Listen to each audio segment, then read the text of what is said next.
Let's get the latest now on the faltering relations between the United States and South Africa. And we speak to Simon Marks, our correspondent in Washington. Simon, good evening to you. Our time, and President Trump, it would seem, has been talking yet again on his favorite platform, Truth Social. What's he been saying, and is it about South Africa?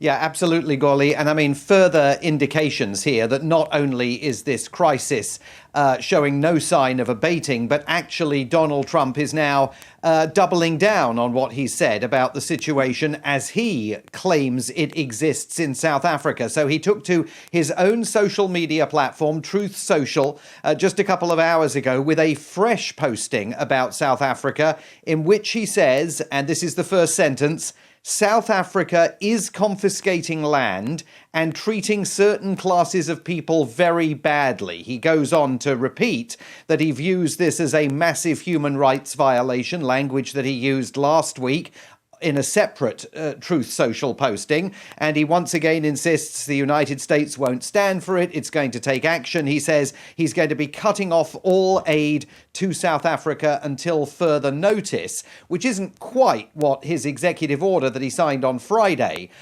goes about doing. But certainly the ultimate goal of that executive order is a complete cut in all aid and assistance to South Africa. But what is most interesting about this new posting is the use of the active tense. South Africa is confiscating land, he says. Last night, the new spokeswoman at the State Department, Tammy Bruce, said the United States stands ready to help the descendants of settlers in South Africa who are being expropriated. So this is an indication that at senior levels, the highest level of the United States government, Donald Trump seems to believe that in some fashion, white farmers in South Africa, Afrikaners to whom he's now offering refugee status, even though yesterday AfriForum insisted its members have no plans or desire to move to the United States, he is suggesting that expropriations are underway, which, as you know, is a complete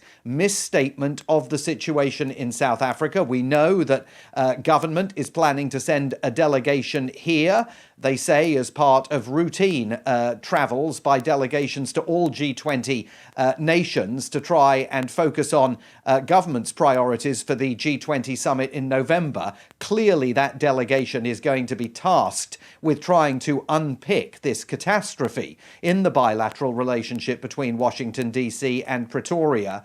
But with Donald Trump now tonight there in South Africa saying that land is being appropriated, people are being forced now off the land, there is just a fundamental misunderstanding of facts that have somehow made their way into the thinking of Donald Trump and are now dominant in the direction, the trajectory of the bilateral relationship.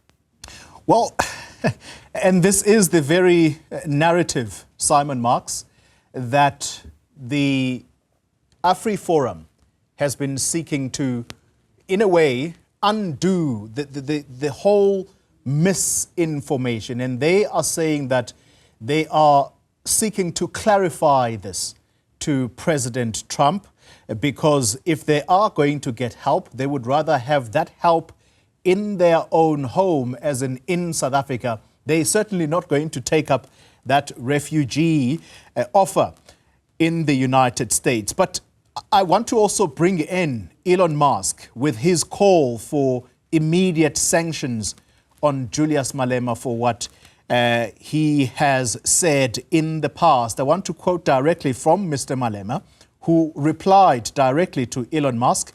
This would have been at about 4:30 South African time today. And I want to quote directly now. I really think you have entirely lost your left brain. A typical spoiled brat and direct beneficiary of apartheid whiteness. I want to go right to the end of that tweet.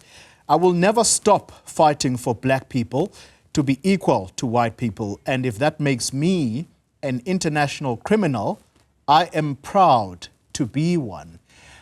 How is Elon Musk likely to respond here? I know it's hypothetical at the moment, Simon, but what is also driving these narratives in the White House?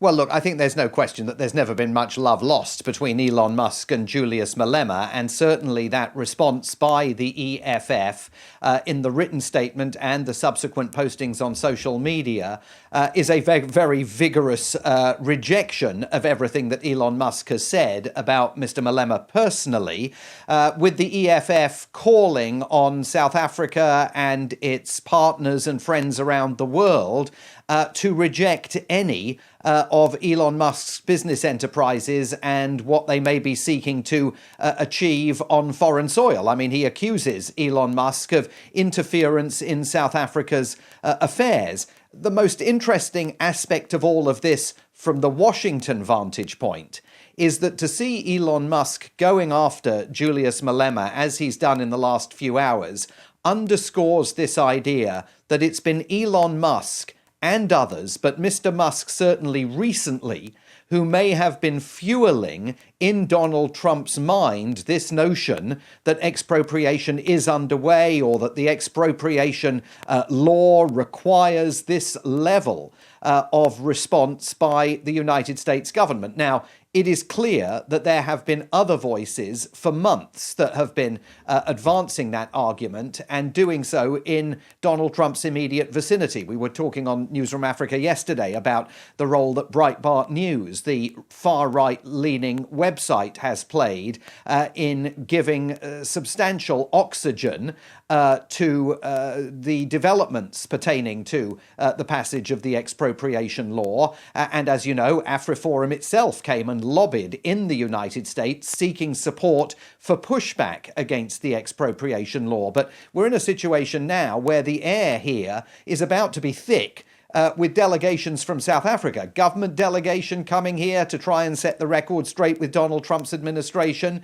AfriForum themselves saying that they want to engage in outreach with the United States government to try and explain their position more clearly. The South African Chamber of Commerce saying that it wants to make representations to the Trump administration here in Washington, D.C. So they're definitely going to be here on the receipt of incoming efforts by a whole variety of stakeholders in South Africa to say to Donald Trump, to Secretary of State Marco Rubio, to National Security Advisor Mike Waltz, your policy response is not rooted in an understanding of the actual facts on the ground. Now, whether that changes minds is, I think, an open question, because remember, this isn't just about expropriation. It's also, and Donald Trump has made this clear himself, about the nature of South Africa's activities at the ICJ, pushing for those war crimes charges to be brought against Israel and Prime Minister Benjamin Netanyahu,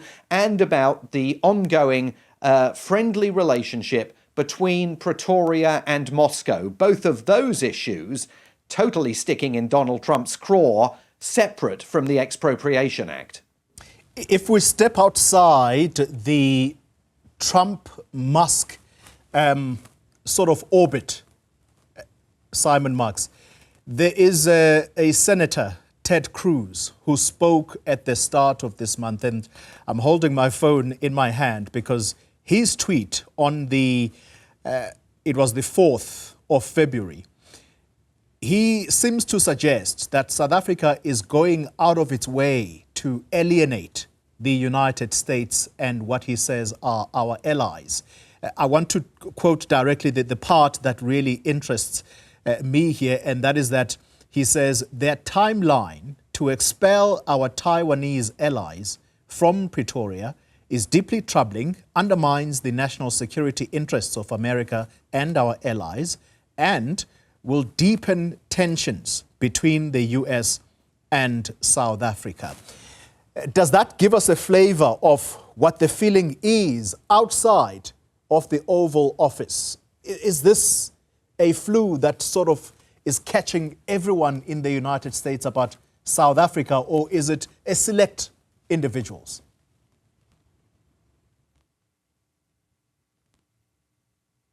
Well, I think it's a great question, and it's certainly indicative, Golly, of the situation that exists in Mr. Cruz's mind and in the minds of others on Capitol Hill. I mean, he's obviously talking there about the proximity of the South African relationship with China and President Xi Jinping, which also deeply troubles Republicans here. Remember that Donald Trump's entire foreign policy doctrine is that he wants to get disentangled from conflicts like the conflict in Ukraine, from conflicts like the situation in the Middle East, so that his administration can relentlessly focus on trying to combat Chinese expansionism. And as a result of that, anything that is perceived here to be friendly towards Beijing that the government of South Africa engages in is also going to raise Republican hackles on Capitol Hill. And remember that still up for discussion and determination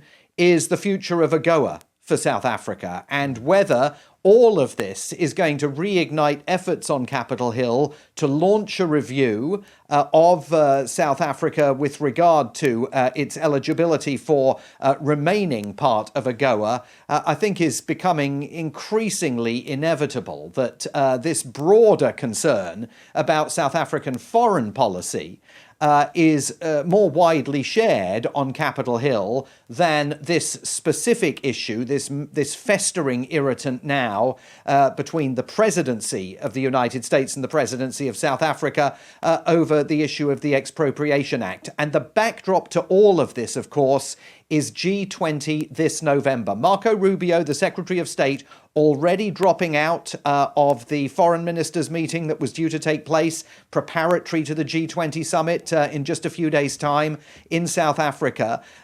If that example is followed, we could get to a situation where the United States boycotts the full G20 leaders summit in November, which would be massively problematic for the South African government on all fronts, but massively problematic because President Ramaphosa at that gathering is supposed to be handing over ceremonially the presidency of the G20 to Donald Trump for next year. So the stakes in all of this are limitless. I mean, unbelievably high. And for the bilateral relationship to find itself at an historic low point just 3 weeks after Donald Trump came into office, I mean, you have to wonder where on earth things are going to lie by the time we get to November. Simon Marks, thank you very much indeed for that update, our Washington correspondent. We're going to have to wait and see what becomes of the South Africa G20 presidents and whether indeed we are going to be handing over one presidency to that of the United States.